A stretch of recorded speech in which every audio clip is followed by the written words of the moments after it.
Hi all. So போன வீடியோவில் நம்ம வந்து எப்படி ஒரு சிஎஸ்எஸ் ஃபைல் க்ரியேட் பண்ணுறது அண்ட் க்ரியேட் பண்ண சிஎஸ்எஸ் ஃபைலை வந்து எப்படி நம்மளோட HTML ஃபைலுக்கு லிங்க் பண்ணுறதுன்னு பார்த்தோம், ரைட்? ஸோ இந்த வீடியோவில் நம்ம என்ன பண்ண போகிறோம் அப்படின்னா, நம்ம லிங்க் பண்ண அந்த சிஎஸ்எஸ் கரெக்டாக ஒர்க் ஆகுதா அப்படின்னு பார்க்கலாம். அதுக்கப்புறமா செலக்டர்ஸுக்கு ஒரு சின்ன இன்ட்ரொடக்ஷன் கொடுக்கலாம். ஓகே, ஸோ செலக்டர்ஸ்னால் என்ன அப்படின்றது இன் டீட்டெயிலாக நம்ம வந்து அப்கமிங் வீடியோஸில் பார்ப்போம். ஸோ இந்த வீடியோவில் நம்ம செலக்டர்னால் என்ன, அதை எப்படி நம்ம கால் பண்ணுறது நம்மளோட சிஎஸ்எஸில் அப்படிங்கிறத மட்டும் பார்க்கலாம். ஓகே, ஸோ ஃபஸ்ட்டு வந்து இப்போ நான் இந்த style.cssக்கு போகிறேன். ஸோ இங்கே போயிட்டு நம்ம என்ன பண்ண போகிறோம் அப்படின்னா, சிம்பிளாக ஏதோ ஒரே ஒரு ப்ராப்பர்ட்டி மட்டும் எழுத போகிறோம் நம்மளுடைய index.html ஒர்க் ஆகுதா இல்லையான்னு பார்க்குறதுக்கு. ஸோ இங்கே என்ன பண்ணலாம் அப்படின்னா, இந்த பாடி அப்படின்ற டேக் இருக்குல்ல, ஸோ இந்த பாடி டேக்கு வந்து ஒரு பேக்ரவுண்ட் கலர் கொடுக்கலாம். ஓகே, ஸோ பாடி அப்படின்னு நான் கொடுத்துட்டு இதுக்கு வந்து ஒரு பேக்ரவுண்ட் கலர் ஒன்று நம்ம கொடுக்குறோம். ஓகே, பேக்ரவுண்ட் கலர், ஸோ இதை வந்து yellow அப்படின்னு கொடுக்கலாம். ஓகே, yellow அப்படின்னு சேவ் பண்ணிட்டோம் அப்படின்னா பாருங்கள், நமக்கு பேக்ரவுண்ட் வந்து yellowன்னு வந்துடுச்சு. ஸோ இப்படி நீங்கள் கொடுத்தா இந்த மாதிரி வந்து உங்களுடைய சிஎஸ்எஸில் நீங்கள் எழுதக்கூடிய கான்செப்ட்டு உங்களுடைய ப்ரௌசரில் எஃபெக்ட் ஆகிடுச்சு அப்படின்னா உங்களுக்கு வந்து உங்கள் சிஎஸ்எஸ் கரெக்டாக உங்களோட இண்டெக்ஸ் ஃபைலோட லிங்க் ஆகிருக்கு அப்படின்னு அர்த்தம். ஓகே, ஸோ இப்போ ஒரு வேளை நான் வந்து இதை வந்து தப்பாக கொடுக்குறேன் அப்படின்னா பாருங்கள், இது எஃபெக்ட் ஆகாது. ஓகே, ஸோ இப்படி தான் நீங்கள் வந்து உங்களுடைய சிஎஸ்எஸ் ஃபைல் கரெக்டாக லிங்க் ஆகிருக்கா இல்லையான்றதை கண்டுபிடிக்கலாம். இல்லை அப்படின்னா நீங்கள் வந்து நிறைய ப்ராப்பர்ட்டிஸ் எழுதலாம். ப்ராப்பர்ட்டிஸ் எழுதிட்டு அது வந்து கரெக்டாக உங்களுடைய HTML டேக்ஸோட போய் லிங்க் ஆகுது அப்படின்னு பார்க்கலாம். ஓகே, ஸோ இதில் வந்து 3 டைப் ஆஃப் செலக்டர் இருக்குது. ஃபஸ்ட்டு வந்து நீங்கள் டேகை பேஸ் பண்ணி செலக்ட் பண்ணுறது. ஸோ இப்போ நம்ம பண்ணியிருக்கோம் இல்லையா, ஸோ இப்போ இங்கே வந்து நான் ஒரு பேராகிராஃப் டேக் ஒன்று எழுதுகிறேன்.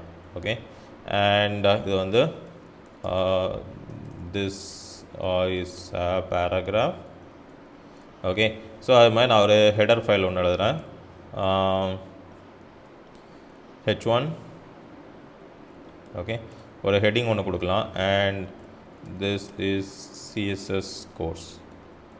Okay, course. ஓகே, ஸோ இப்போ நம்ம என்ன பண்ண போகிறோம் அப்படின்னா, இப்போ நம்ம எழுதியிருக்கக்கூடிய இதுக்கு வந்து கலர் வைக்கலாம். ஸோ பேக்ரவுண்ட் வந்து yellow அப்படின்னு கொடுத்துருக்கோம், கலர் வந்து ப்ளூ அப்படின்னு கொடுக்கலாம்.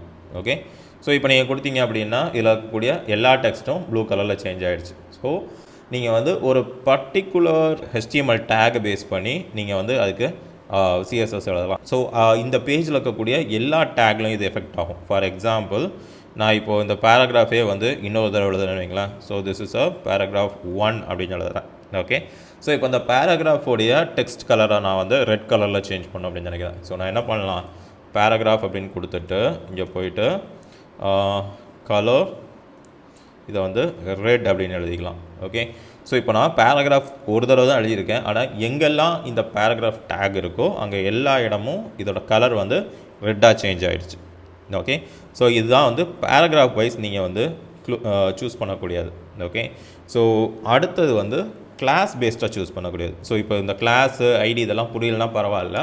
இப்போ இந்த ஹெடருக்கு நான் என்ன பண்ணுறேன் அப்படின்னா, ஒரு கிளாஸ் ஆட்ரிபியூட் ஒன்று கொடுக்குறேன். ஓகே, ஸோ கிளாஸ் வந்து மை கிளாஸ் அப்படின்னு கொடுக்குறேன். ஓகே, ஸோ இந்த மை கிளாஸுக்கு நான் ஒரு ஸ்டைல் எழுதுகிறேன். ஓகே, ஸோ இதை அப்படியே ரிமூவ் பண்ணிக்கலாம். இல்லைனா இந்த பாடியை வந்து டாட் மை கிளாஸ் அப்படின்னு கொடுக்குறேன்.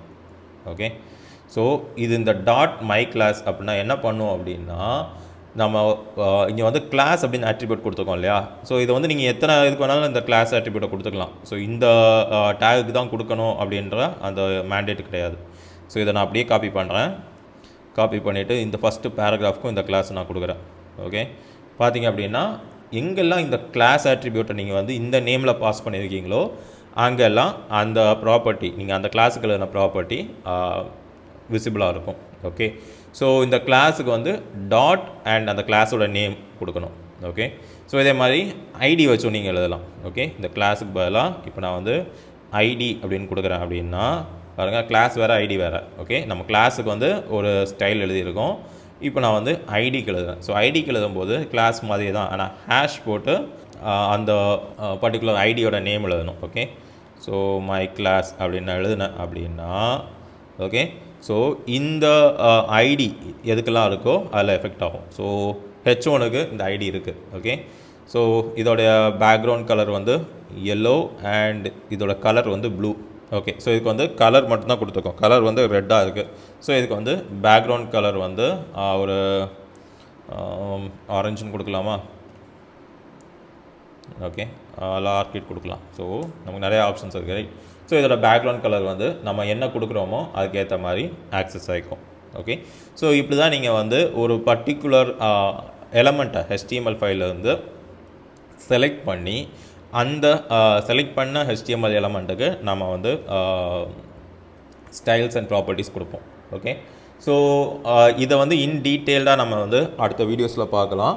இது வந்து எப்போ வந்து நம்ம ஒரு செலக்டர் யூஸ் பண்ணுவோம், இதை எப்படி ஸ்பெசிஃபை பண்ணுறது, எப்போ கிளாஸ் பேஸ் செலக்டர்ஸ் யூஸ் பண்ணுவோம், எப்போ வந்து ஐடி பேஸ் செலக்டர் யூஸ் பண்ணுவோம் அப்படிங்கிறதெல்லாம் நம்ம டீட்டெயிலாக பார்க்கலாம். Okay, thank you.